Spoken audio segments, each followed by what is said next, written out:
Welcome to the Slop Farm. Enjoy the video. In this video, I will show you how to change a tail light bulb on a Jeep Commander. First, gather your tools, including a Phillips head screwdriver and the correct replacement bulbs. Make sure your vehicle is turned off and parked on a level surface for safety. Then, open the rear liftgate to gain easy access to the tail light assembly.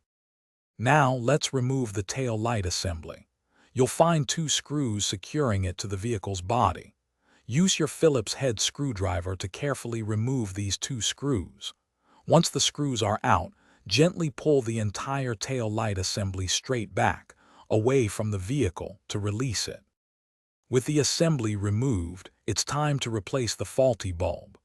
Twist the specific bulb socket you need to replace counterclockwise to unlock it from the housing. Carefully pull the old bulb straight out of the socket.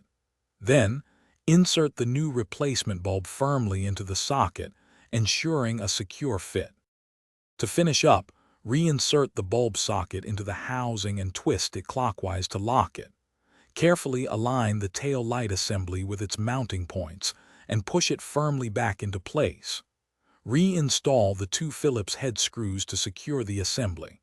Finally, turn on your vehicle and test the new tail light bulb to confirm it's working correctly. Thanks for watching. Consider subscribing if we helped you today.